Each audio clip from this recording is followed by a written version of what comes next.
All right, well, we will get started tonight with prayer, and then we will start our study in Proverbs. I didn't actually plan for this to be on the night that we started King's Kids, but it's probably a good thing. And Proverbs 5 is one of the few Proverbs that, I don't want to say gets a little graphic, but it does.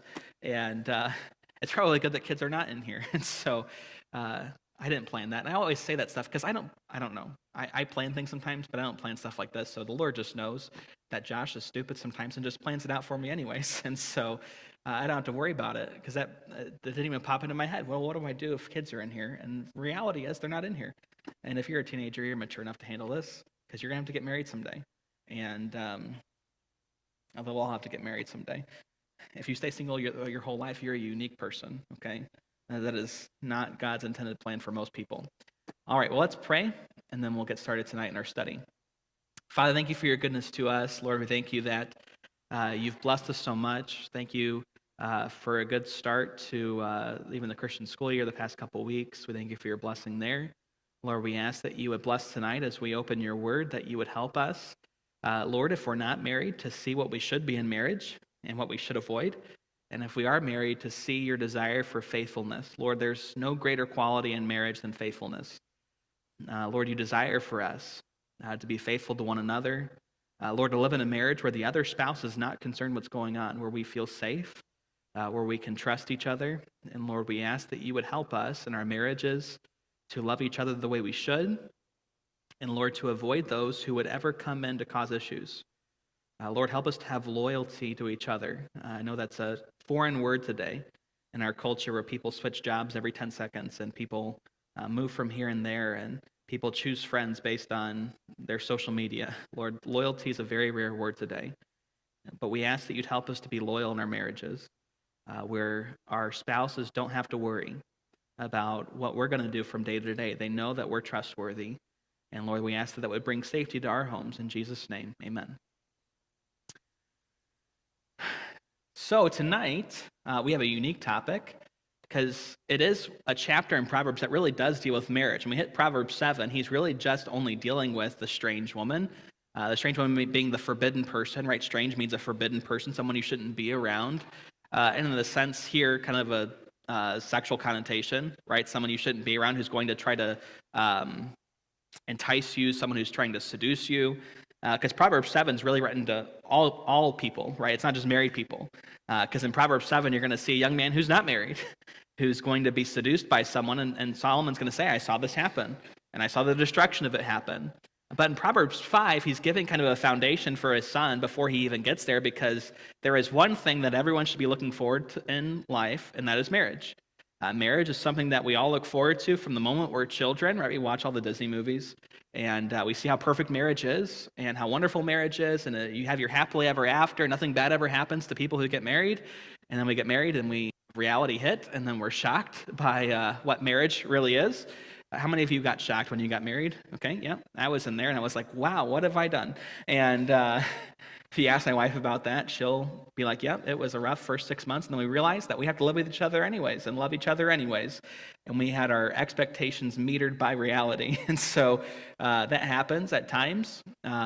Josh Voorhees was here on Sunday. That's Michelle and Scott's other son. And they were here from Iowa. And they've been married about a year now. And he's like, yeah, everybody told me my marriage is going to be terrible, all these things. It's been a great year. I said, no, you don't understand. We all set your expectations to reality. That's why you've enjoyed it so much, okay? Because we made you realize it's not perfect. And people who go into marriage as it being perfect are in for a rude awakening. But marriage is not a bad thing. Marriage is a good thing. In fact, God says, he that findeth a wife findeth a good thing, right? Marriage is a gift from God to us, for us to enjoy companionship, relationship, to enjoy family. And we see a lot of who God is in marriage, right? Marriage teaches us about faithfulness. Marriage teaches us about love. Marriage teaches us about affection. Marriage teaches us about what a family looks like and how God treats us, because God treats us like family, right? How do you love your wife? How do you love your children? Some of those concepts aren't fully understood without some of those things. They can still be taught, they can still be known, but when you've experienced it, it's like it has a whole new meaning. And so marriage is a thing that God has designed for us to benefit us in life. In fact, the Bible says it is not good for man to be alone. And so God, what? He created a help that was necessary for Adam because, let's face it, all men need a little help. And all the women said, amen to that, right? All the men need a little help, and so God made a help that was necessary for him. That's what a help meet is, right? A meet means necessary, right? A help that was necessary for Adam. We would say a complement, right? Something that complements something is something that completes it. It has the strengths where the other thing was lacking, and that has the strengths where this thing's lacking. Kind of like cogs in a wheel, right? All the cogs have holes in them where they're missing things, and the other thing has cogs as well that line up perfectly where it can what? Rotate without any gaps. Stuff just works the way it should. And that's kind of how marriage is. So when it comes to marriage, unfortunately, there are things that can grab our attention that shouldn't. There are enemies to our marriages that can cause great danger, can cause great harm, can cause destruction. I was talking with a man today who is enrolling his son in the Christian school, and him and his wife got divorced about a year ago. And he was talking about how his son's behavior had changed since then. And we were talking about how marriage, or divorce specifically, brings great destruction, not just to your relationship, but to what goes on with children even, right? The way they respond to it. Because marriage, its foundation, is a word called faithfulness. Love is part of faithfulness, but faithfulness lets you know that you can trust someone. For example, I'm not worried my wife is ever talking with anybody else. I don't check her phone. I don't have to read her messages. She doesn't have to read mine. Now, those things are available. We know each other's passcodes, right? If any of us ever wanted to get on another's device and start looking at whatever, they could. But we don't. You know why? Because we have this thing in marriage called trust. And we have trust because there's a big word that starts with an F in our marriage called faithfulness, right? That we're not worried about what the other's doing. And that's what Solomon's going to express to his son. That's the most important thing in marriage, is faithfulness. Who are you looking at? Who are you going to? What are you desiring? Because if you're desiring only your spouse, that is faithfulness. If you're desiring something else, it's a lack of faithfulness. And a lack of faithfulness is what brings great destruction. And the thing that enters in is what we call the strange woman or the forbidden person. Because I understand it's not just women that seduce people nowadays, right? There are men who are womanizers who will go around and try to seduce women. Historically, most seduction comes from women. Nowadays, probably predominantly, it's still mostly from women, but there are men that also will try to seduce women and get their attention and try to ruin homes just as much as the Bible would call them a harlot would, right? Someone who's just going to be loose in life. And so the reason I've called it the forbidden person is because we all need to watch out for these kind of people. It's not just men who struggle with this anymore. Women as well need to be on guard because there are men out there who will try to have their way into your marriage. One of the biggest ways nowadays has been through social media. For example, when Facebook was first founded, there was a spike in adultery and cheating and divorces. You know why? Everybody got hooked up with their old friends from high school that they used to date. They thought, surely the grass is greener there. And I always say the grass is greener because there's more poop over there, right? Poop is a fertilizer, so the grass is greener because there's more poop. So if you want to deal with more poop, go to the greener grass, and you will have a great time, okay? That's why life gets worse, okay? So that's a proverb, by the way. All right. So Proverbs 5 gives us this overview of marriage. So what we should do for all of us is really we have to look out for, watch out for the forbidden person because they're out there. There are people out there who will try to infiltrate their way into your marriage. And it might not be because they're even on your doorstep anymore, knocking and saying hello. It can just be someone even through a video nowadays. Right, there are women out there and men out there as well who will try to entice through online personas and online media. That's why a lot of people in America now have an OnlyFans account and they subscribe to all these people and they do it through a way where they can hide the money so that way their spouse doesn't see, but they're online watching people, other women or other men, do sexual things even though they're not doing it with them. Why? Because that's the same thing that's going on here. It's just a different medium, I guess, of doing it. Those things are just as dangerous and catastrophic to a marriage as physical adultery is, because it breaks the trust. I had a friend who, right when his wife got pregnant with their first child, she must have been 6 months pregnant, and he's now found victory over this, but she walked into him watching pornography. And she's 6 months pregnant, and most women already don't feel very pretty when they're pregnant, okay? And she walks in, and he's there watching pornography, and she catches him. and it broke a lot of trust in their relationship. Now, that trust has been re-earned and restored because you have to learn to overcome things, even on the side of forgiveness. But that took time, and it brought great destruction when it happened, where now you have a woman who's very pregnant, who's very distraught that her husband does not love her, who does not find her attractive, who she thinks in her mind needs to go find someone else attractive. And that causes a lot of issues in a marriage. And it's very hard to overcome. And this is why the Bible warns us so much. Watch out for the forbidden person, because you don't want something to get your attention that is going to cause destruction in your marriage. Because, again, once a marriage is destroyed, it's very hard to recover it. It's extremely difficult to recover it. So most people, when adultery happens, they just get divorced. They don't often try to work through it. Can it be worked through?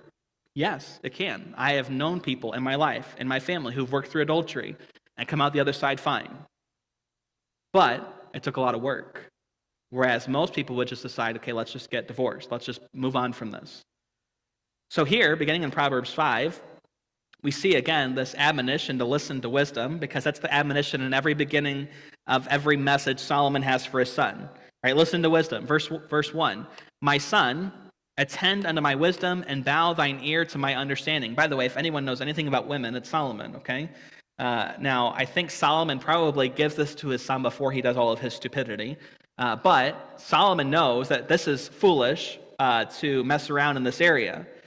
And so he says, right, listen very carefully to this, that thou mayest regard discretion, and thy lips may keep knowledge, right? So what he's about to tell him, to regard discretion is it will protect your decisions, right? Discretion is your decisions in life, right? So we say it's up to your discretion, right?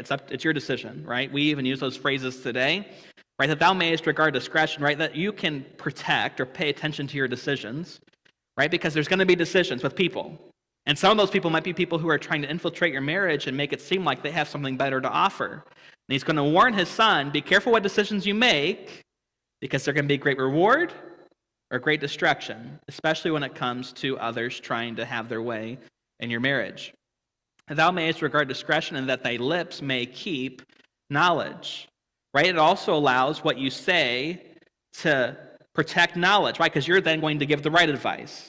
So what Solomon's going to say is going to keep you from making a bad choice, and it's also going to keep you from telling someone else a bad choice.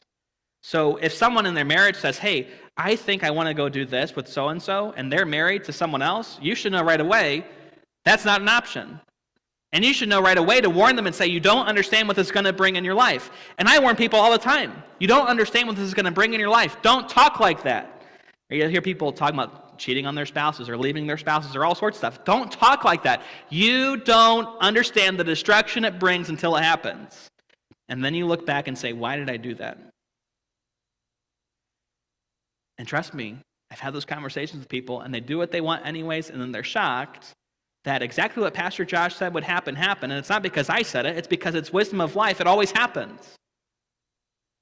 And so again, if you'll follow this, you know what to do and not do, and you know how to tell someone else to not ever question whether or not they should leave their spouse, whether or not they should cheat on their spouse, because those things come up all the time nowadays. And if you're curious, just go pull out your phone, go on TikTok or Instagram or Facebook or Twitter or whatever else is out there, YouTube, and they will give you 100 reasons why you should leave your spouse every day.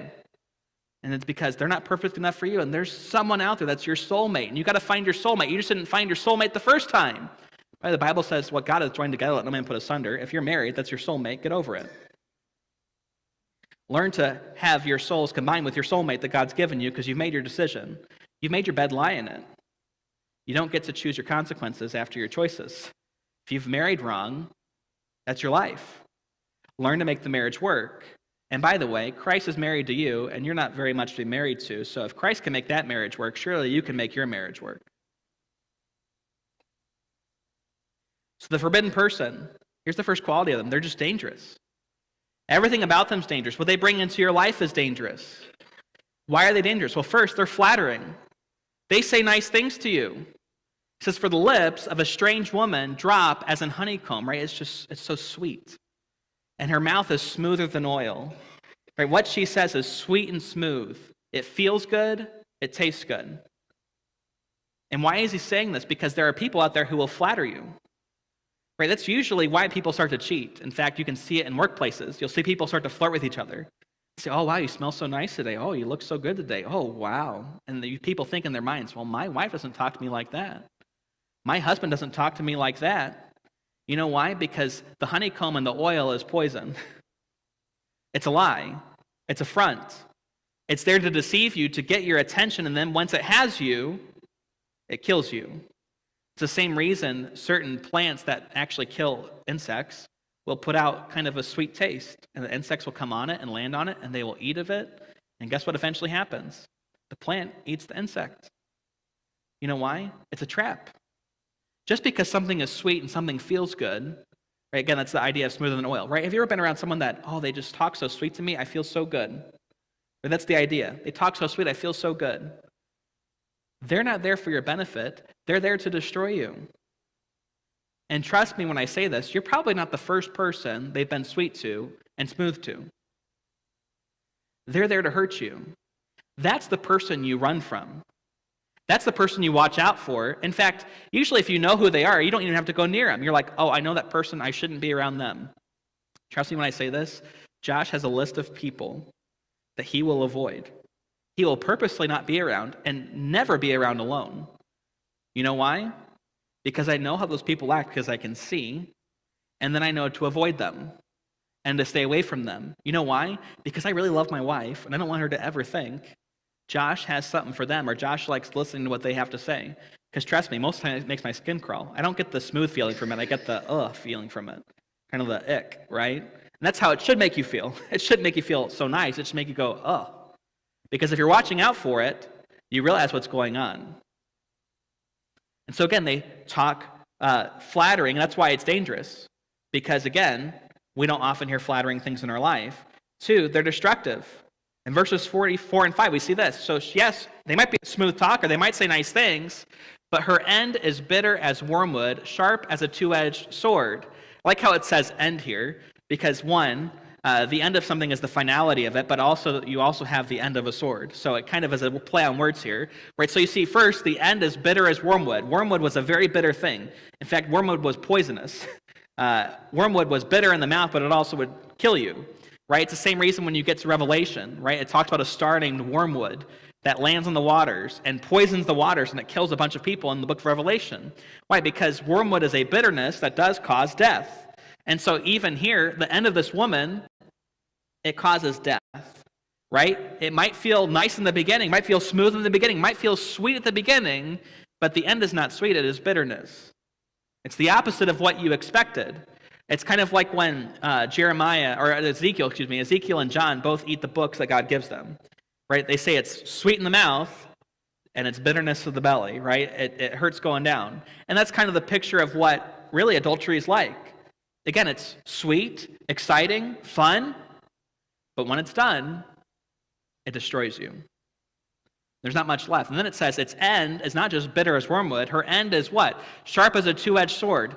Does the end of a two-edged sword, does that feel good? No, the end of a two-edged sword is meant to kill you. And the point is that it will destroy your life. It'll wreck your life. By the way, I've never seen someone commit adultery and it work out well for them. But I can tell you story after story after story after story of people who've committed adultery and their life is in shambles and ruins.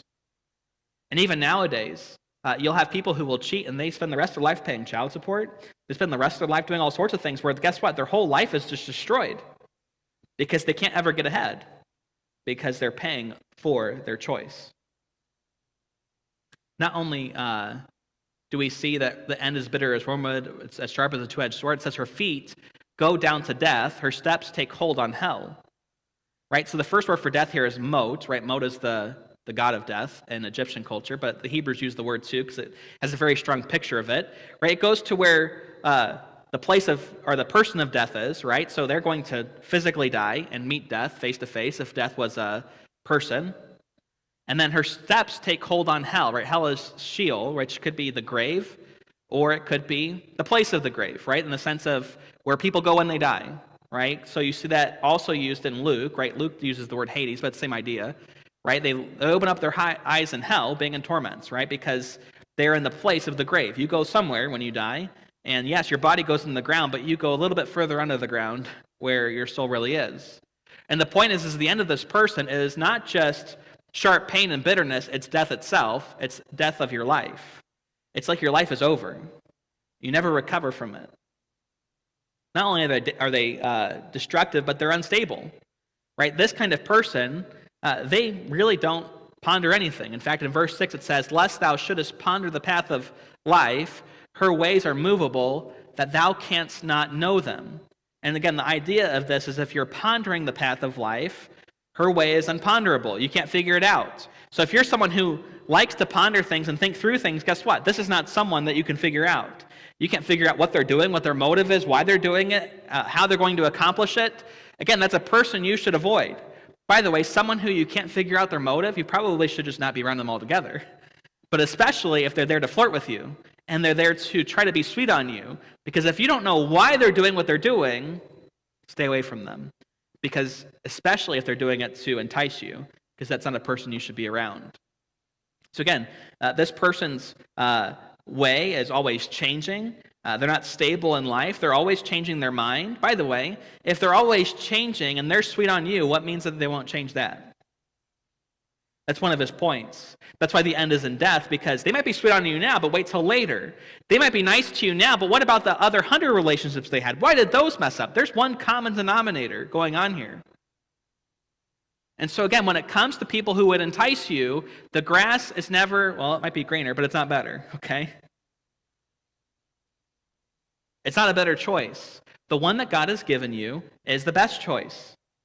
In fact, by the way, Jacob will realize this in his own life. Jacob is a wonderful lesson on marriage. I get that's not the point of his life, but you do find other principles in the Bible besides the main point, okay? What you see in Jacob's life, right? Jacob marries Leah, then he marries Rachel, then he marries their handmaids, right? They're just concubines. They're a little bit less than a wife, but they're still a wife, basically, and what we would think of as a wife. And so he has basically 4 wives, and he has all these children by them, right? He has 12 boys and at least one daughter, if not multiple daughters, right? The one daughter ends up getting raped and all sorts of bad things happening to her, and a lot of it's because of Jacob's choices. Well, Jacob, over the course of his life, Rachel is his favorite wife, even though she's his second wife. Who did God give Jacob first? Leah. Right, so here's a lesson between God's choice and your choice. Rachel is a thorn in Jacob's side his whole life. The reason his children worship false gods is because of Rachel. In fact, Leah names her children after Jehovah. Rachel doesn't. Rachel names her son the son of my sorrow, right? She has nothing good to say about life and nothing good to say about God.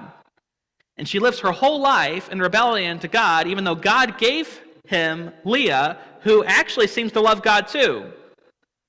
And here's what ends up happening. When Jacob dies, guess who he's buried by? Leah. You know why? Eventually, Jacob realized his choice was not God's choice. God's choice was the better choice, and he actually got buried by the wife that he realized was better. Even though he spends the majority of his life not believing that. And so again, when it comes to this, you might think there are better choices out there, but trust me, if you're married, that is God's choice for your life. There's not a better choice. You're not going to find a better choice. And so when I say this, by the way, this is the same advice you should give people, even if you're not married now, or if you're looking at getting married someday, this is the advice you should follow. Because again, God has given you a choice. God has given you a person. You should be faithful. Now again, I understand unfaithfulness breeds destruction. But if neither of you are unfaithful, why bring the destruction upon yourself? So they're unstable. They're always going to change. So we don't just watch out for them, but we keep far, far away from them. Far away from the forbidden person. I always think of, maybe I shouldn't say this, but I will. I always think of the movie Shrek, where they, on their way to far, far away, and they get on the wagon to go to far, far away, and all through the whole scene, Donkey's asking, "Are we there yet?" And he said, "Have you ever heard of far, far away, Donkey? Because it's far, far away," right? Because he's like, this is just forever away. Well, guess what? That's how we should be when it comes to those that would ever take our attention from our spouse. They should be the farthest person ever away from you. You shouldn't even get close to them. You should avoid them at all costs, as if they had the bubonic plague, right? They are the person that, unless they are dying and need your help in the moment, you go nowhere near them, okay? Because you should still help people that are sinners, okay? But unless they're dying, stay as far away as you can, because these are not the people that should be in your life. Because, again, if they're in your life, eventually you'll start listening. The same as any other influence. If you allow people to speak into your life, eventually you'll start listening, and you'll start, one, believing what they say, and two, doing it. So if they start telling you, hey, guess what? I love you more than your spouse does. And they keep going on and on and on about that, guess what? Eventually, you'll believe that. Or they might not say that up front. They might just place thoughts in your mind and say, oh, when's the last time you were taken on a date? Let me go out to lunch with you. Right? They're already breeding the thoughts of, my husband or wife doesn't do this for me, but they do. Why? Because they're there to get your attention. And again, I'm saying it's a very common thing. If it weren't so common, you wouldn't have half of marriages ending in divorce. If it weren't so common, you wouldn't have infidelity high in fields where you're around people all the time. For example, the two fields with the highest adultery rate are the medical field and the police field. You know why? You're always around that person. So if you're a police officer, usually someone's in your car with you, not always, but quite often in a lot of places you have partners in your car with you or a partner on the field. You're always working cases with them. And so what? You already have a closeness. And if they're there to entice you, where are you going to go? And in the medical field, you're always experiencing traumatic things together. And so what? Now you have a tight-knit bond because you're always experiencing traumatic things together. And so what? There's a closeness because of your job, which, by the way, if you're in those fields, that's a real place to keep your eyes out because there's a danger there. The third place is, I think, schools, actually. I think it's teachers. You know why? Because they all hate children anyways, so they all talk about how much they hate the kids that they have to deal with, and they end up cheating with each other because they have one thing in common. And that's just how life tends to be, unfortunately. So my whole point is, if you're in field especially where you're going to be close around others, make sure you pay close attention because they're not there to be your friends. They're just there for the pleasure they can get in the moment. And once the excitement's gone, because everyone knows that stuff which is forbidden is exciting. In fact, I think that's why Solomon uses the word he uses here, because it's the idea of forbidden. All that is forbidden is always exciting. But once you have it, it's not as exciting, is it? And then you realize, why did I give up this for that? By the way, the ironic thing, I'll say this as an aside and we'll move on to the point because you're all like, please get on with this. Most of the time I've seen someone cheat on someone, they always cheat with an uglier person. Have you ever noticed that? Have you ever noticed that? Whenever someone cheats on someone, the person they left them for is always like, you left that for that? And what I'm saying is that in the moment, stuff can feel very good because it deceives your eyes. In fact, that's why Solomon's going to use a word for intoxication about love later, because when you're intoxicated, you really don't have your wherewithal about you, do you? So if you're intoxicated with that person's love, you don't really see all the stupidity that they bring until you sober up and you're like, oh, I didn't realize that. And then life starts all over again.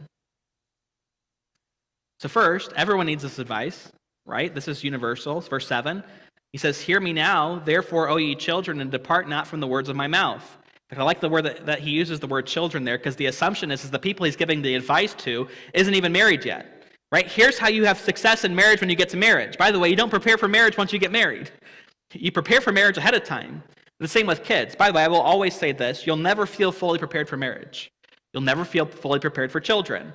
But as much as you can, you should prepare. Just like you don't ever prepare for catastrophe to happen, but you put stuff away for it, right? You still prepare what you can, even though you might not know what's coming. So again, he says, hear me now, therefore, ye children, depart not from the words of my mouth, right? Pay attention as closely as possible. And here's his admonition. Don't go anywhere near the forbidden person. He says, remove thy way far from her, and come not nigh the door of her house. Right, so if you have a path that you take every day, right, take the path that's far away from wherever this person is, right, just practically speaking. If you know this person sits by the water fountain, go take a water bottle with you to work, right? If you know this person is on the way to the bathroom this way, go the other way to the bathroom, right? The point is that you do everything in your life that you can to what? To remove your way from her, right? Because she's going to be where she is. right? The person's going to be where they are. You have to remove yourself because they're not going anywhere. The one person you can always control is you, right? You can't control your circumstances, but you can control your choices. You can always control you. So for this person, he says, just avoid them. Take a different route. Take a different path. And this is what he says, and come not nigh the door of her house. If you know where she lives, don't go near it.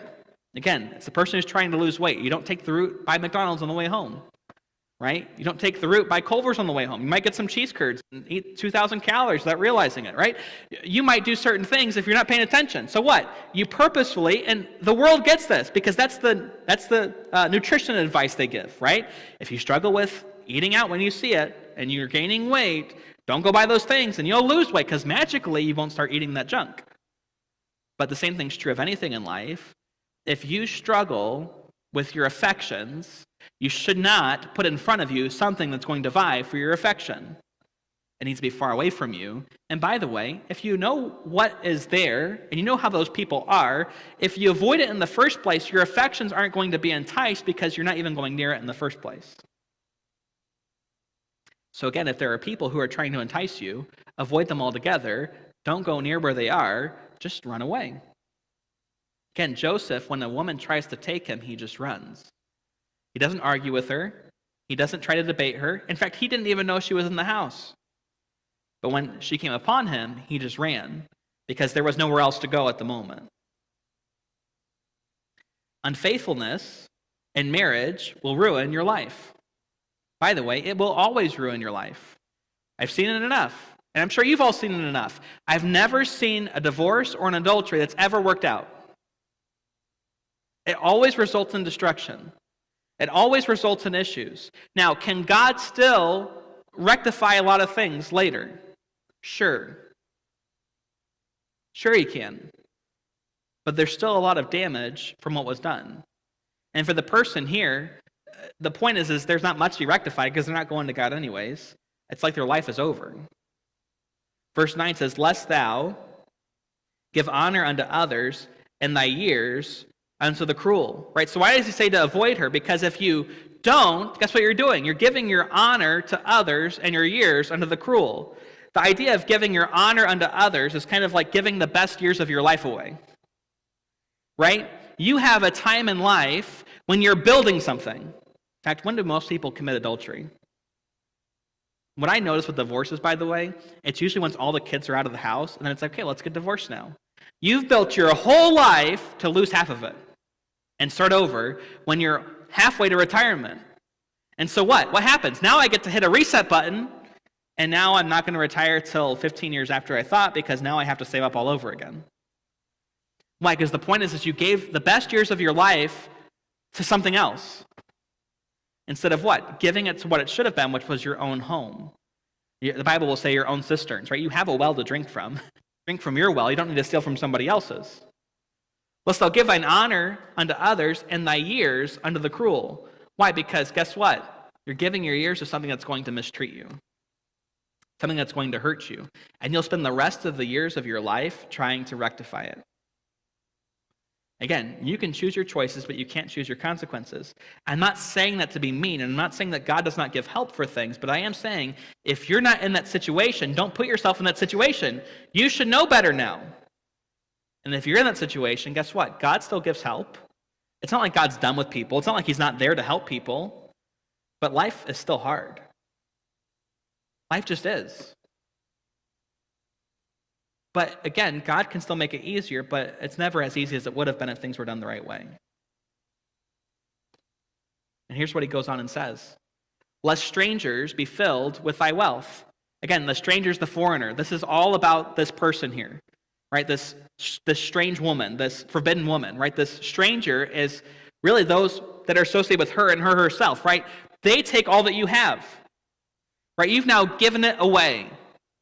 And guess what? Once you give it away, you can never recover it. You can never change it. You can never fix it.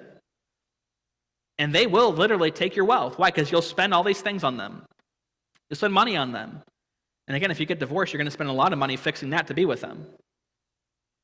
So yeah, they're going to take your wealth. You will have nothing. Except you won't be happy about it. It's not like the World Economic Forum where you'll have nothing and be happy. you'll have nothing and be unhappy, okay? It says, and thy labors be in the house of a stranger. Right? So now all that you've worked for, guess who has it? Someone else. You don't get to keep it. It's someone else's.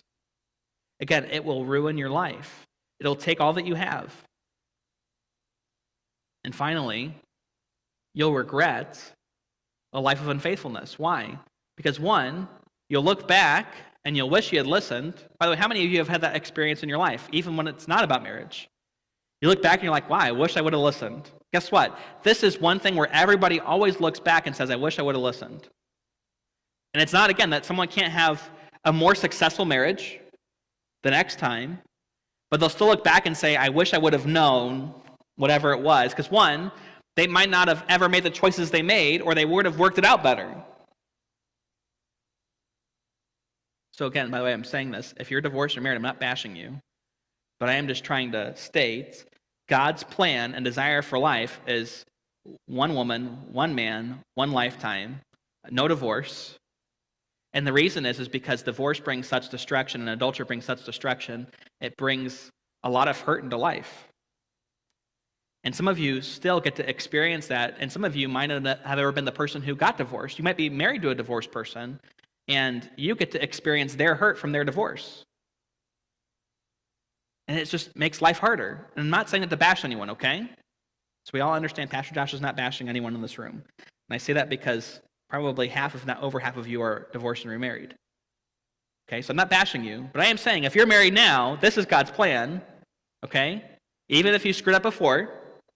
And second of all, if you've never been divorced, don't make that stupidity.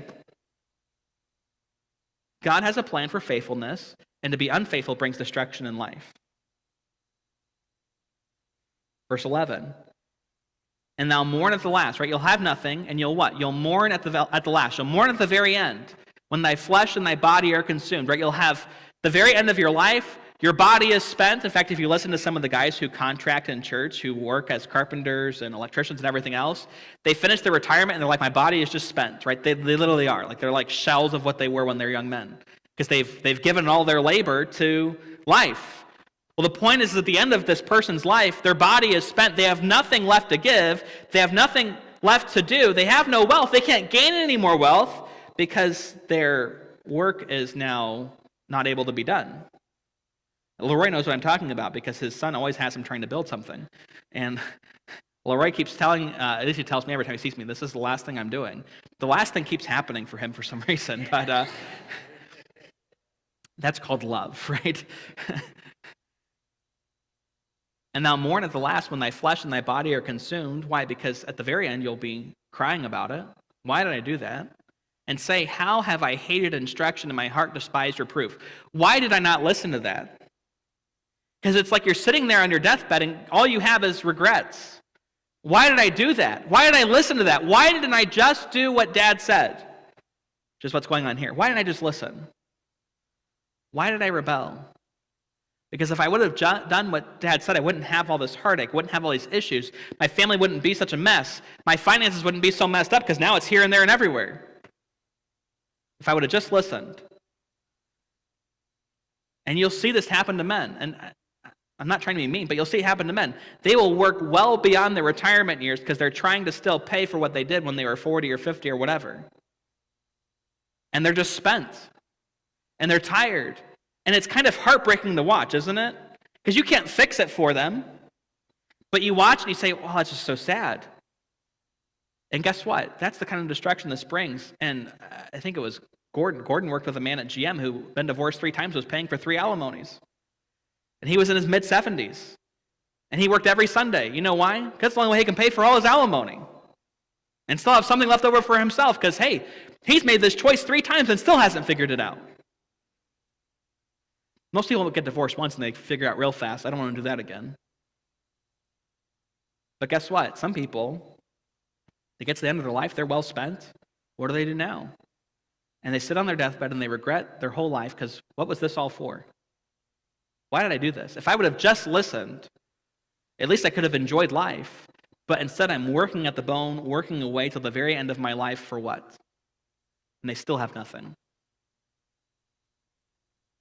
And they've not obeyed the voice of my teachers, nor inclined mine ear unto them that instructed me. Right? People warned him. People taught him. People told him how to live. By the way, if you're young, I'm warning you now, these kind of things will echo in your ears as you make bad decisions. You know why? Because you'll remember, oh yeah, someone said, don't do that. If you get married, you be faithful, and you be the most faithful spouse you can be. You don't go anywhere near someone that could ever entice you to run away from your spouse. And that doesn't matter if it's a person that you walk by, because it can be on your phone. Again, pornography is rampant in our culture. It's very easy for someone to put themselves in the place of temptation. I tell people all the time, if you struggle with pornography on your phone, one, the choice might be to get rid of your phone. Or all your electronics, or any internet access. You might say, well, that's extreme. Well, how much do you want to have a good marriage? Again, Jesus says, if your hand offends thee, cut it off, cast it far from thee. It's better for thee to enter into life maimed than to enter with both hands into hell. If your eye offends you, pluck it out, cast it far from you. It's better to enter into life maimed than with both eyes looking into hellfire. How much do you love your spouse to get rid of the thing that takes your affection? Now, again, you don't necessarily have to get rid of your phone, but if you know that every time you go in a certain place in your house, or if you know if someone's not around that you're going to be tempted to pull out your phone or go to your computer or go to your TV or whatever the device is and start looking at what you should not be looking at, maybe you don't put yourself in that situation. Again, that's what he said earlier. Don't go in her way, right? If you know where she is, don't go there. If you know where temptation is, you don't go there. And if you go there and fall and you're like, why did I do that again? You know why you did it again? You put yourself there. I'm not saying that to be mean. I'm saying that to say, wake up, use your brain, and realize, don't go there. Because every time you do, you're bringing destruction to your life. And you might hide it for a while, but guess what? Women and men both have a way of figuring it out. Because your personality changes, your affection changes. You might say, well, I'm not having an emotional relationship with anyone. It doesn't matter. There's something within us that when we have even that informal of a relationship with anyone, guess what? It changes your affections for the one that God has given you to where what? You don't want to show affection to them. Most men, you can tell if they're watching pornography. Same with women, by the way, because it's about 45% of women in the nation once a week. It's about 70% of men once a week. And those are polls, which means it's probably higher because most people don't want to admit the truth. I mean, who really wants to admit and say, hey, I watch pornography? Most people aren't willing to admit that. And that's the polling, so it's probably a little bit higher. But second of all, people who are struggling with this, a key factor is they really have no affection towards their spouse. They don't want to touch them. They don't want to look at them. They don't want to talk to them. You know why? One, they're ashamed. So it makes it hard to talk to someone you're ashamed to talk to because you know what you just did. Second of all, they're not just ashamed, but they start to disassociate because I've already gotten my satisfaction. Why do I need you? And pornography is just a quick fix. It doesn't bring satisfaction. It brings great depression. In fact, it's one of the leading causes of depression in the United States right now. It brings great depression where people are not motivated to do anything because they feel bad they're stuck doing this, but they keep on doing it anyways because it's easy. Again, to have a relationship with a spouse, it takes work and effort. You have to make them like you. Sometimes that can be very difficult. But this is easy because I can just pull it out and it doesn't question me. I don't have to make it like me. It just does what I ask.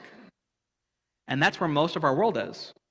You wonder why marriages and relationships and families in general are so disjointed and so torn apart. It's because there's unfaithfulness that's just not known about. It's just hidden. We do it on our phones. We do it in the quietness of a room where we think nobody's watching me. And by the way, it's everywhere. So if you're young, the first thing you should worry about is not, hey, who's the girl down the street? Because you guys don't even go outside anymore. So you're not going to see the girl down the street anyways. The first place that you should worry about is this. And if you're a parent, and I tell parents in our church all the time, if you have a kid who's 6 years old and they have unfettered access to this, they've already seen it.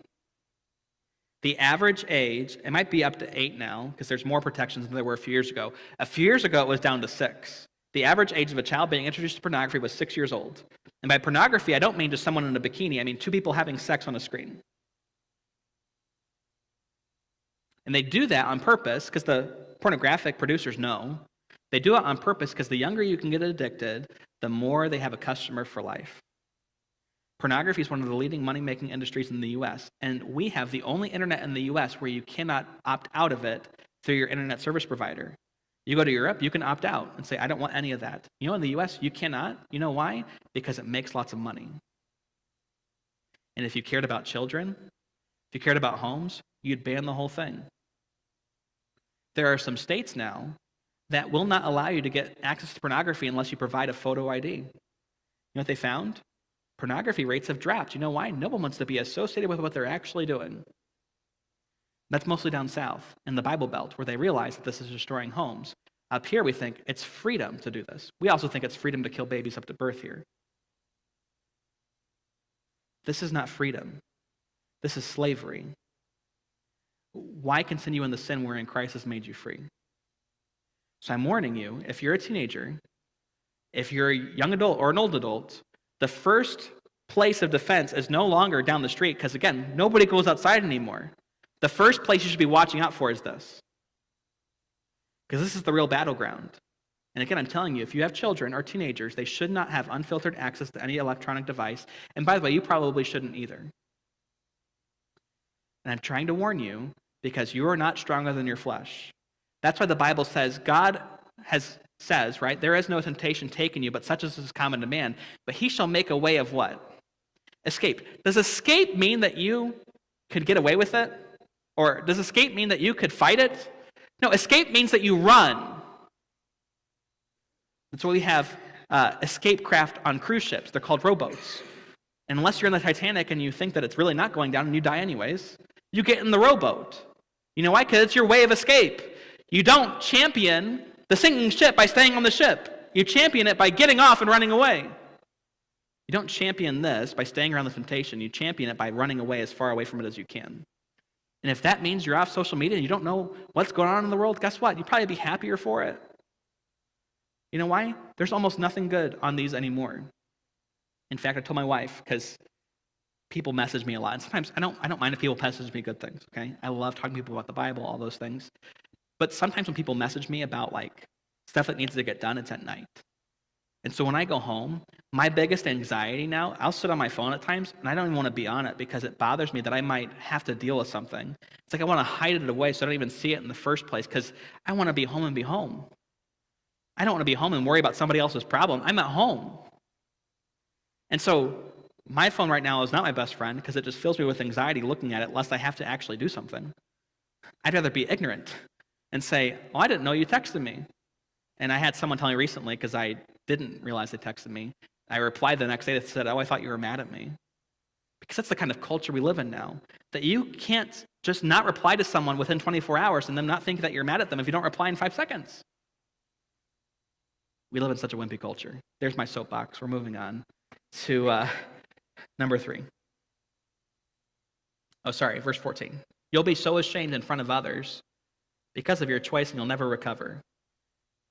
As I was almost in all evil in the midst of the congregation and the assembly, right? And his point is that the way people viewed him, the way people saw him, was in a bad way.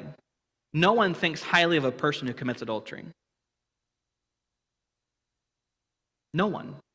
No one thinks highly of a person who's watching pornography while they're married. And I'm not saying that to be mean. Okay, there's victory in things. There's victory in life. There's victory in Jesus. We sing that song. It's true.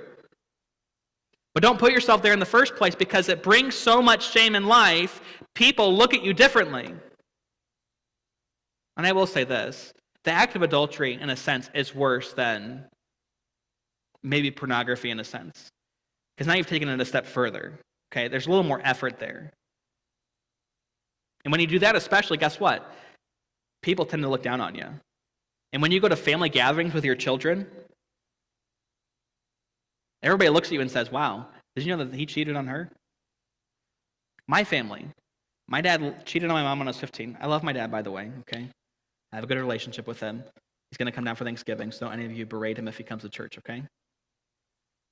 He bought his ticket. I know he's coming this time, okay? He's coming on Thanksgiving.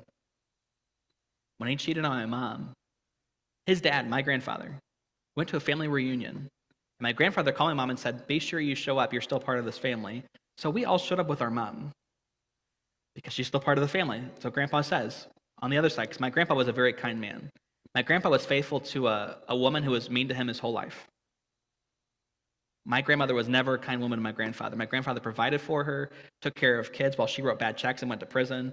Like, my grandfather was a very faithful man, very kind man. His name was Jack, and she would fill his name in with a cuss word, and then you can imagine what she'd use with Jack, and that's what she called him all the time. She was not a kind woman. We all felt as grandchildren that she hated us. I don't think she actually did fully hate us. She was just a very hard woman. I'm sure she loved us very deep down. Very, very, very deep down. We went to the family reunion, and this was probably a month after my dad left and cheated on my mom. He didn't bring his now wife, but girlfriend at the time. He didn't bring her. He knew better than to do that at the time. By the way, I have a good relationship with her too. So Josh has a good relationship with everyone, okay? And I've forgiven my dad, but I'm using it as an illustration to show you this point. As soon as he showed up, my grandfather, in front of everyone, goes up to him and starts yelling at him. So his dad, and starts yelling and saying, I was with the most disrespectful and disloyal woman, and I stayed faithful to her our whole marriage for 40 years, and you couldn't be with a woman who's given you 5 children and taken care of them and done all these things for you, and you couldn't stay faithful to her? And he said, I thought I raised you better than that. And given my dad's like 47 at the time. So you can imagine a grown man in the prime of his life and career getting berated by his own father in front of everyone. Because the whole point is, guess what? When you do stuff like this, people will point it out no matter where you are. And they will humiliate you wherever you are. And it's a baggage that you carry with you forever. I have forgiven my dad, but guess what? He still did what he did, and it's a baggage that, unfortunately, he does carry with him even to this day. He still talks about it, sometimes in a regretful way, and sometimes in not so. Because guess what? You never do it and never have regrets. You know why? Because the one thing that you regret that's affected is your children. And it'll break your heart because they will never fully recover. So guess what? It brings shame. Everyone looks at you and knows exactly what you did. And you never fully recover. Number 3, here's really where the admonition is. So we've talked a lot about the negative. Isn't Pastor Josh just so positive? This is Positive Baptist Church, okay? Now we're Positive Baptist Church, okay? We've gotten done with the negative. Now we get to the good stuff, which is marriage is a good thing. In fact, the Bible says marriage is honorable above all. That's what the author of Hebrews calls it. It's honorable above all. You know why? Because marriage is a good thing given by God for our benefit, for our security. When people have good homes, there's security in there. You know why? I'm not afraid and wondering what's going to happen tomorrow at home. I'm not wondering if dad or mom is going to be there tomorrow. So it brings stability to children, but it brings stability to those in the marriage too. I don't have to worry about what my spouse is doing. I know they're going to be faithful. Now, occasionally my wife will pull out her Find My on her iPhone because she thinks I'm dead, but it's not because she thinks I'm at someone's house. She thinks that I fell in a ditch somewhere on my way home and died because I haven't replied to her text messages, and I probably am just dealing with someone who needs a little bit more time, right? But she doesn't do it because she thinks, well, Josh is off with a woman somewhere, and they're probably parading around. No, she thinks, is Josh alive today? Yes, Josh is alive. I am on my way home, right? So again, my whole point is that when marriage is enjoyed to its fullest, it brings great satisfaction and stability in life. In fact, it's probably the greatest blessing in life if you allow it to be. In fact, marriage is probably the greatest blessing that God has given to mankind. But you have to enjoy it to its fullest. It can't be, well, I'm only going to enjoy my marriage so much. You know why? Because if you only enjoy it so much, you're allowing for someone else to come in and make you enjoy something else. You have to enjoy marriage to its fullest, for all that it offers. And by the way, it's not just sexual, okay? By the way, don't downplay that either, because we live in a culture today that wants to downplay that as if it's not a purpose for marriage, because it is. Okay, that is part of marriage. And people say it's not a big part of marriage. No, it is a big part of marriage, just like faithfulness and everything else is a big part of marriage. You cannot diminish things in marriage and then be shocked that when you diminish something important that people are upset, because most things in marriage are important. So as we enjoy marriage to the fullest, well, how? Well, first, We enjoy our spouse exclusively. As in, there's no one else that has my eye. There's no one else that has my attention or my affection. There's no one else I even look at. And this is what he says. Drink waters out of thine own cistern and running waters out of thine own well. Right? His whole point is a thing of ownership. Right? You don't go to someone else's well and steal their stuff. Right? I don't go to my neighbor and say, hey, I have water at my house, but can I use your water instead? How many of you have done that when you have running water? How many of you have done that when your water went out? Okay, maybe when your water went out, but none of us do that when our water's there. You know why? That's stupid. You have water. Why would you ask for somebody else's water? And again, with the cisterns, right? Cisterns was their kind of storage device, right? They had put them in the ground and they put them outside. We have, in our culture, we have rain catching devices, right? People will have big plastic tubs and they will divert their water as the rain comes in to make sure it goes in there and filters and everything. That's a cistern, right? You have this supply of water. And you also have a well, right? Which means what? You have more than enough. You have all that you need. Why are you going somewhere else? If you have all the water you need, why are you going somewhere else? Drink waters out of your own cistern. You have a spouse, have them. You don't need someone else's spouse. You don't need someone else who doesn't have a spouse. You have a spouse, have them. Second, you would never share your spouse. Why should your spouse be expected to share you? In our culture today, people might actually share spouses, unfortunately. We have what's called polyamorous relationships. And by the way, whenever I see videos of these people, they all look miserable. One, they look miserable because they just look crazy. But two, they look miserable, like they hate life. Like they're actually kind of jealous. Because you know what? It's not normal for us to want to be with multiple people. In fact, I've seen posts at times where people will post just these long threads and people will reply to it, where they'll say, hey, I just opened up into this relationship, this polyamorous thing, and my spouse is the one who's on the first dates and doing all these things. It really bothers me, and it shouldn't bother me because I know there's no big deal about it. If there's no big deal about it, why does it bother you? Because it is a big deal. Even in our very nature, we know it's not right for my spouse to be on dates with someone else and me be unsure what they've actually done with that person. Because it brings insecurity, it brings doubt, it brings worry, and these people are saying, I know there's nothing wrong with it, but obviously they do because it bothers them. This is what he says, let thy fountains be dispersed abroad in rivers of waters in the streets. Let them be only thine own and not strangers with thee. But his whole point is, let everybody know what's yours. Right? Let everybody know what's yours. Guess what? Everybody knows Liz is my wife, and you better not touch her because I have some guns at home. And it doesn't matter how you touch her. If it's affectionate, you're definitely getting shot. If it's not affectionate, you're really getting shot. You know why? She's my wife. You don't go around my wife. You don't mess with my wife. She's my wife. If you're a man, you don't flirt with my wife. You don't say weird things to my wife. She's my wife. You can say weird things to your wife, okay? She's my wife. So what do you say? Let everyone know what your cistern is and your well is, right? Everybody should know you're married.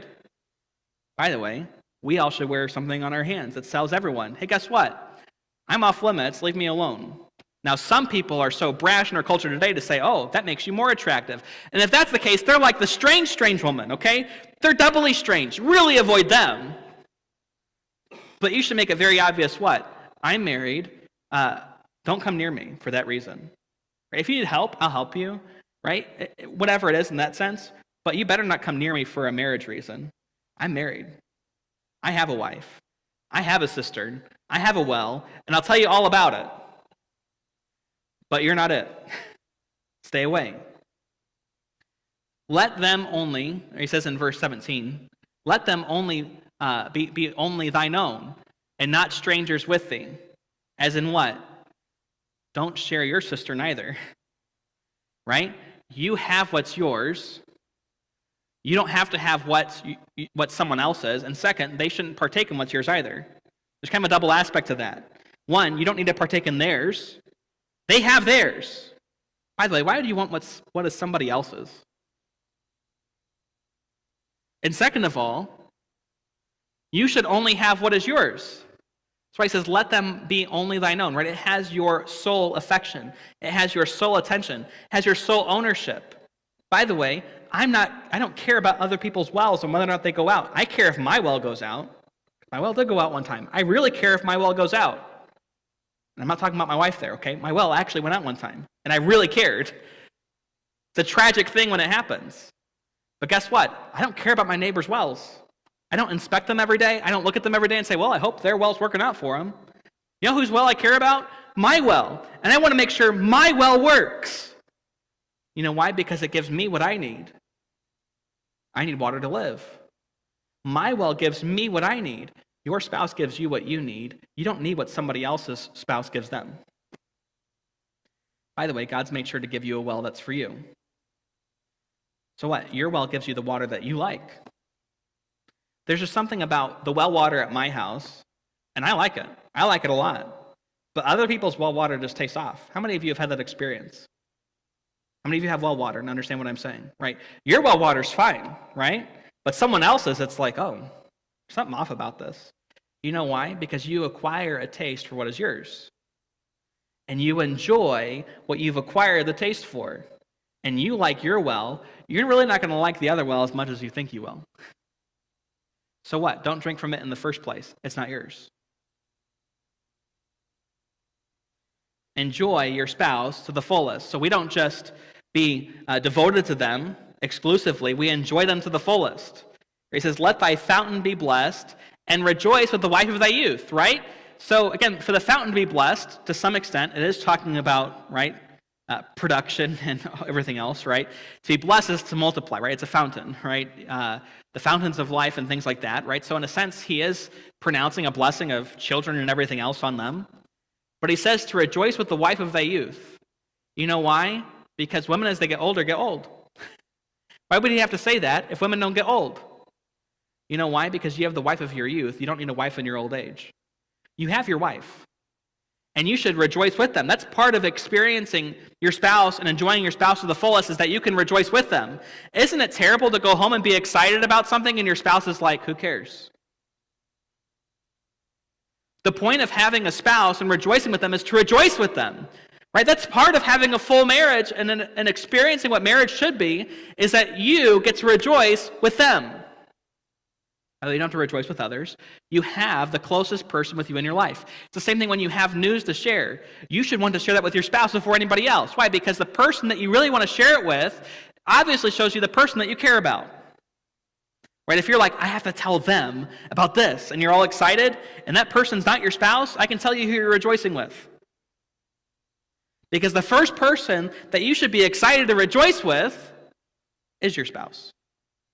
Because you would think in your mind, I have to tell them. In fact, my wife is probably more true about this than I am. My wife, and I married good, okay? She maybe not married as good, but I married really good, okay? She will share stuff with me all day long. Now, I'm the mindset, I'm at work, I don't text while at work because that's how I was brought up, right? You devote all of your energy to where you are. So that's just how I am. My wife will text me all day long, all the wonderful things. You know why? Because she can't wait to tell me. When I get home, she can't wait to tell me. You know why? It's part of rejoicing with your spouse. That it's like, if I'm going to tell anybody, I'm going to tell them. To rejoice with them, too, is not just speaking, but it is also what marriage, in a sense, is about, right? It's about a physical union.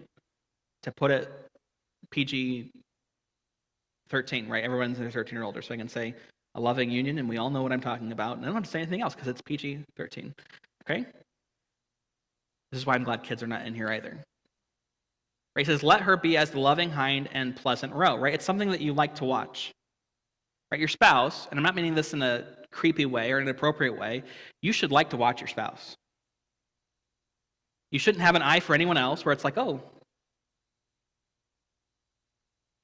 Right? That's what you see whenever I sit in restaurants. That's what I see all the time. You see people's heads going like this. It's like there's no limbo rack around here. I don't know what you're doing. Your eyes are for only one person. That's why Job says, he says, I have a wife. What have I to look upon maid? Meaning, I don't need to look at anyone else. I have a wife. If you're married, you have a wife or a husband, you have no business looking at the appearance of someone else. I'm not saying that you can't say someone looks nice. For example, someone might wear something really nice, and it might say, you look really nice today. For example, Troy showed up a few weeks ago, shocked me in a suit. I didn't expect it from Troy. Right? He shows up in a suit because they wore it to their niece's wedding. And they show up, and I'm like, wow, you look really good today. Now, obviously, there's nothing going on here, okay? It is okay to tell people they look nice, but the point is that when I'm looking at someone for a much deeper affection, I look at my wife. You know why? And it's appropriate to look at her. It's not appropriate for me to look at anybody else. That's creepy. But my wife, she thinks if anybody else looks at her, that's creepy. But if I look at her, she thinks that's okay. You know why? Because she doesn't want anybody else's affection. She wants my affection.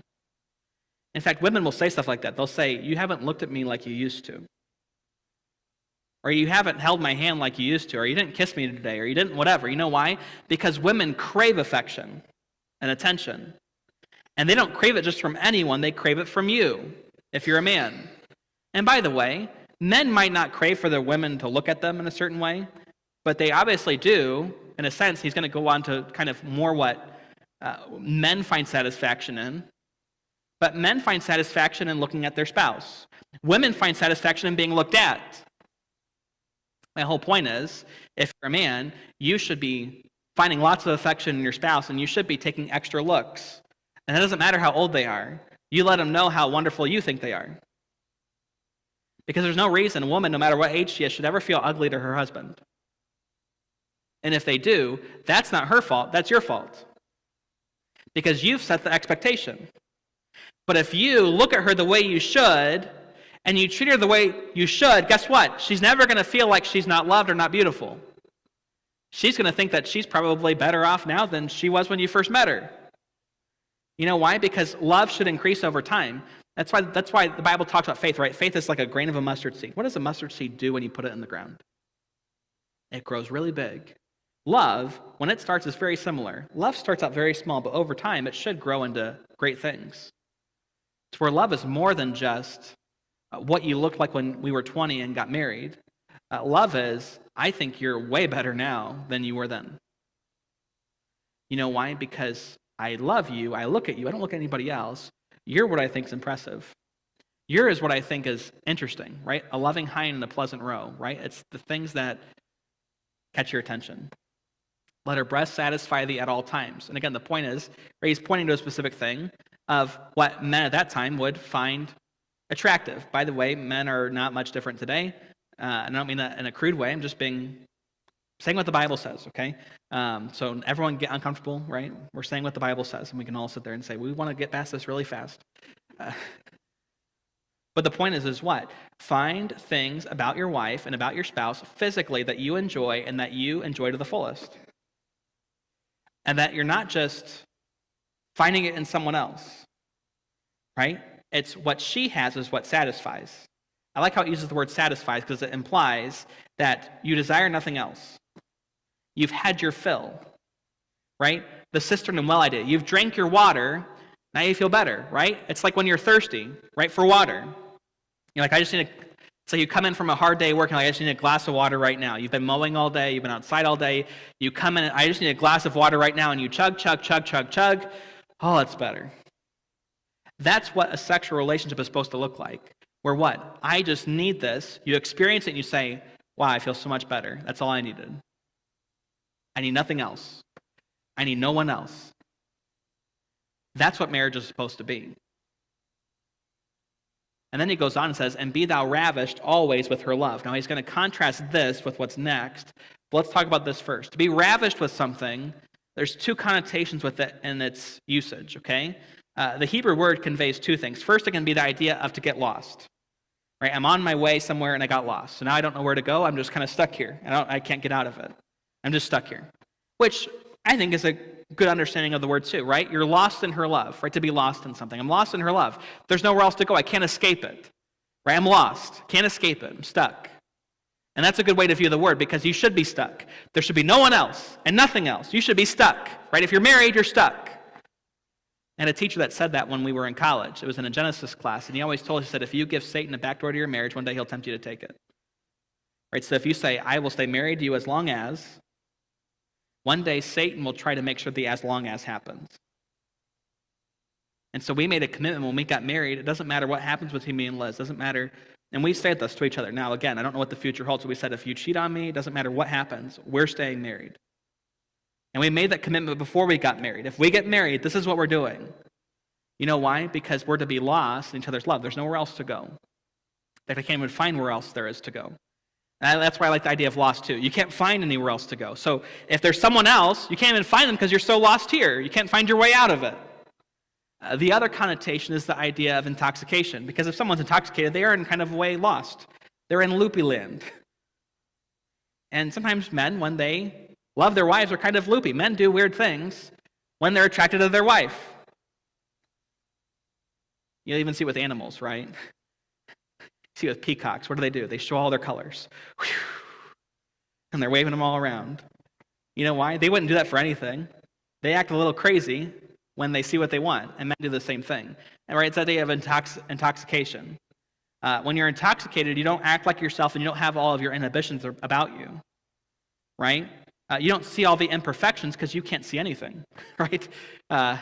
Intoxication gives a lot of those ideas. So that's a good idea too, because if you're satisfied with your wife, guess what? You don't see all the scars and all the things.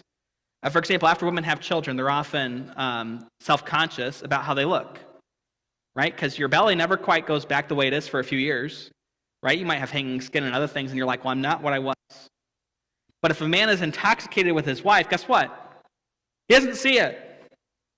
Doesn't see all the imperfections. Doesn't see the aging, because all he can think about is how wonderful you are. So I like both ideas, and you can figure out which one you want to go with. I think both are appropriate.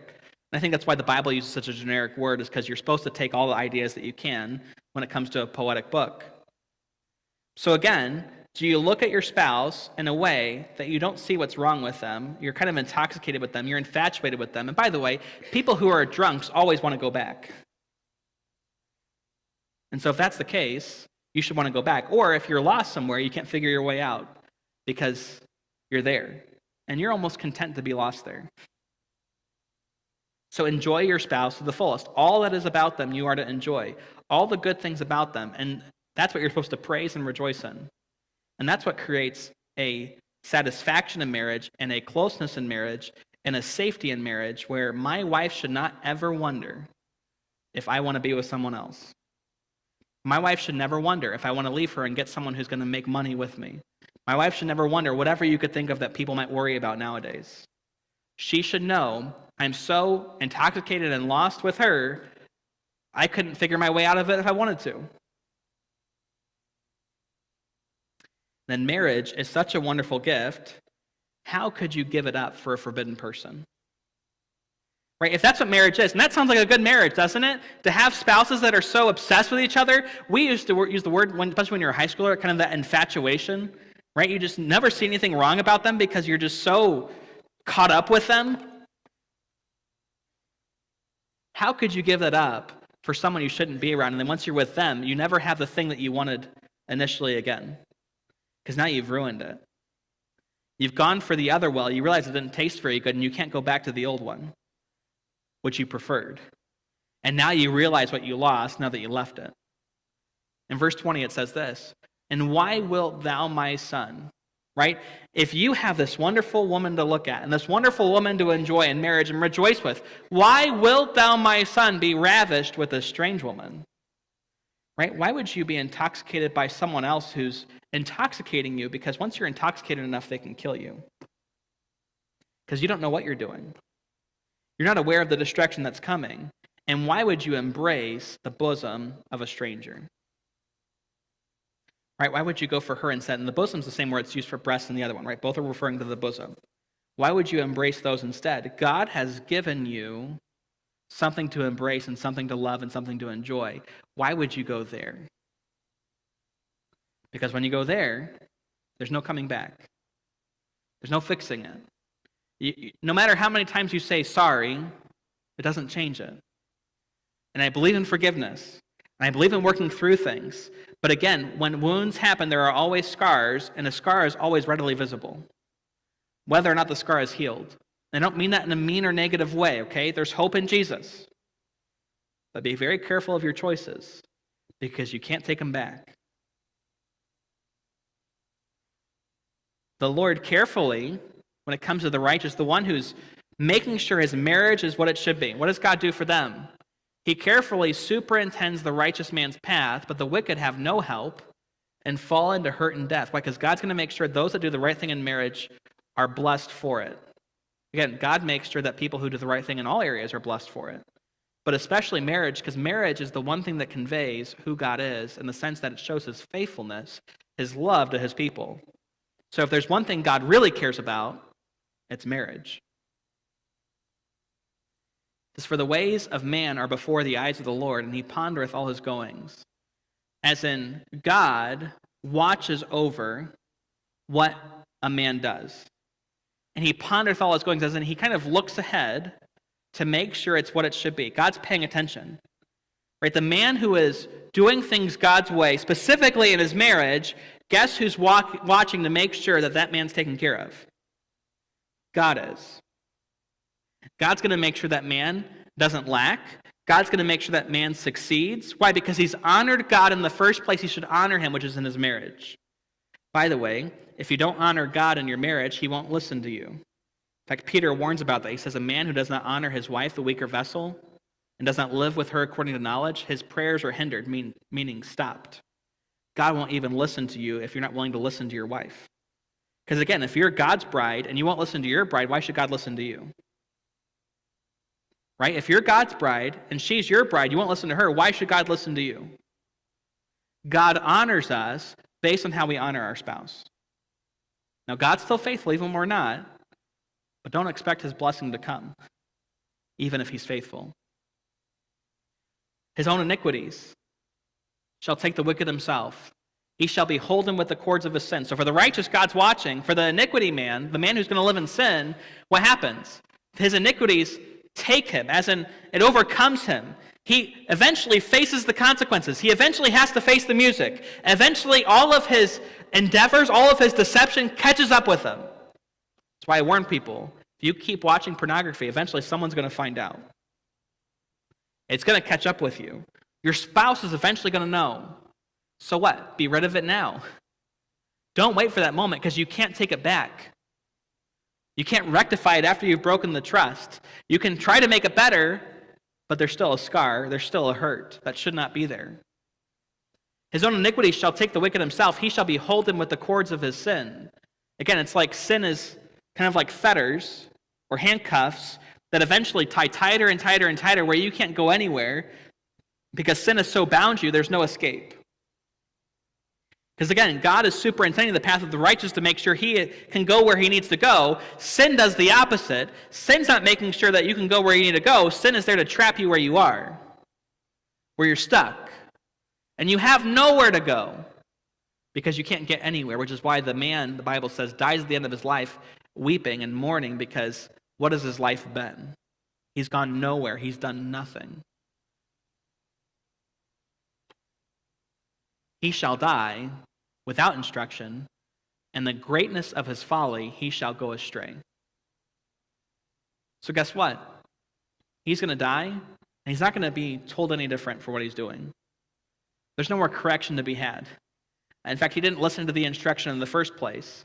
And in the greatness of his folly he shall go astray. Why? Because once he gets into it, guess what? He's never getting back on the path where he was. He's gone astray, and that's where he's going. And I'm not saying this to be mean, but most people I've seen that have committed adultery, especially when it comes to church, never get back in church.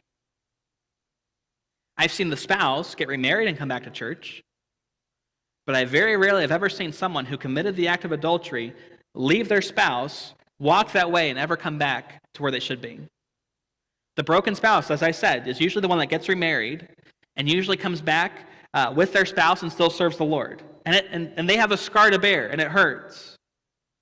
But usually the person who has abandoned and the person who has left walks the way they go, and they never look back. Again, it's a proverb for a reason. So if you have an exception, I'm glad for your exception. But proverbially, it's usually what's true. When someone commits this, they're committing to it.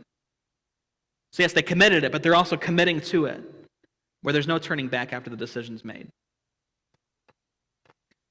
So what are some applications for us? First, do not accept the advances of others who are not your spouse. That should be pretty obvious. Right? If anyone's ever complimenting you and they're not your spouse, and it's not just like a, wow, you look nice today. Not like, wow, you look nice today. Right? You can even tell the difference in tone, can't you? You're all adults. Hopefully you have enough wisdom to realize the difference.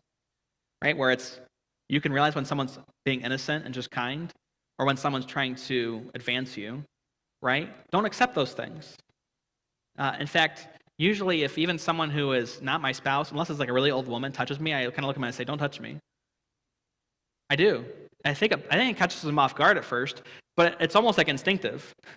I kind of say it without intending to, and it comes out across rude, but I really don't want them to touch me. You know why? I have a wife. I don't want you to touch me. I have a wife. I like her. And they probably don't even mean it that way, but it just comes out and says, don't touch me. You know why? Because I don't ever want that to be part of my life. Second, look out for and avoid anyone who might fit the description of the forbidden person. Right? The person who's going to be smooth talking, the person who's going to try to get your attention, the person who's going to basically try to destroy your life by saying, hey, I'm better than they are. I could give you what they don't have.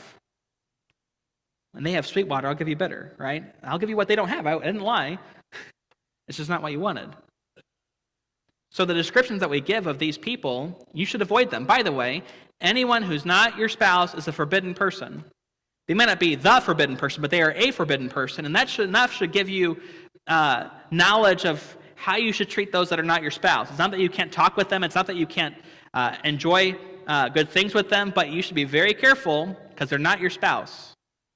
And it's usually what happens in relationships is people start talking with people who aren't their spouse, and they start to get that affection. In fact, I would say I had lots of friends who were girls before I got married. After I got married, you know what eventually just happened? All those friends just that relationship just changed. It just did. I didn't just call them up or talk with them anymore, even though when I was dating Liz, it was innocent. It wasn't like I was trying to date them. But after I got married, our whole relationship changed.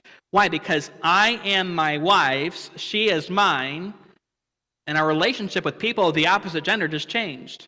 In fact, we didn't have to tell people, hey, this is the new change. It just did. You know why people kind of understand that? Something's different, you're off limits. They just know. And so again, we should look out for and avoid anyone who might fit that description of the forbidden person, to say, I'm not going there, I'm not going to be around them. Third, pursue and enjoy to the fullest the marriage that God has blessed you with. And you might say, well, I don't really enjoy marriage. Learn to enjoy your marriage. I don't mean to be mean. There is no excuse for not enjoying the marriage God has given you. It is a gift from God. By the way, Jesus was a gift from God too. Maybe you should treat your marriage the way that you would treat Jesus. Every gift of God is good. James says that. The Father above, the Father of lights, right? He gives every good and perfect gift. There is no variableness, neither shadow of turning with him. If he has given you a marriage, it is a gift from him. Learn to enjoy the gift instead of saying, I wish I had a different gift. I wish it had a different bow. I wish it had different wrapping. I don't really care for this gift. Enjoy the gift God has given you. And if you enjoyed it, you might find that you actually liked it. Don't harden your heart to your spouse. Because lots of things in life can cause hard hearts. And if you have a hard heart, you've had bad things happen, guess what? Learn to soften your heart and enjoy the marriage God's given you. By the way, the longer you wait, the harder the work is. The longer you wait to actually enjoy marriage, the harder it is to get to the place where you should enjoy marriage. Because you get to undo all the stuff that you've done. But that doesn't mean you can't get to a place where you can enjoy marriage. Everyone, if they want to, can enjoy marriage. One of the things I told the father today who enrolled his son, I said, there's no such thing as incompatibility in marriage. You know why? You shouldn't ever want to marry anyone that's just like you, because you both have the same strengths and the same weaknesses. What use is the other person? You should always want to marry someone who's different than you. You know why? Because they have strengths, you have strengths, and they're not the same. And guess what? Now you have a stronger family. But instead, we live in a world that says, hey, marry the person who's just as weak as you are in the same areas and just as strong as you are in other areas. And guess what? Who's going to do the things that you're both weak in? Neither of you. You'll just complain that you both hate it. And it'll never get done. For example, the one thing my wife and I are both weak in is we both hate dishes. Guess what? Guess what is the last thing to get done every day? Dishes. You know why? We both hate dishes. Some people love dishes. They're like, soapy water. Wow, this is so nice. Okay? I didn't marry that. I married a woman who's like, I hate dishes. And she married a husband who says, I hate dishes. Guess what? Doesn't matter where our weaknesses are. We're married now. So guess what? One of us gets to do dishes. Because once you're married, you can't change the fact of what the other person's weak in. By the way, if you're not married yet, find a person who compliments you. Not says, wow, you look nice. Not compliment with an I, compliment with an E. Right? They complete you. Right? They have strengths you don't have. They have weaknesses that you have strengths in. Why? Because it makes your home stronger. If he likes to cook and you hate it, or if you like to cook and he hates it, guess what? The cooking's getting done. But if you both hate to cook, marriage just got really hard because that's a main thing that happens every day. Take the practical advice of life while you have the chance to make a choice. But if you're married, your choice is done. Learn how to enjoy your marriage to its fullest by what? If you're a man, learn to look at your wife and enjoy every part of her as best as you can. And say, wow, I'm glad God gave me her. Wow, I'm glad God gave me her. And if you're a woman, enjoy the affection your husband gives you. By the way, I will say this. If you're a woman, don't look at your husband, and if he compliments you, say, no, I don't. No, I don't. You look great. No, I don't. He took the time to be sweet on you. Receive the sweetness, for goodness sake. He actually thinks you look good. You don't have to always be right.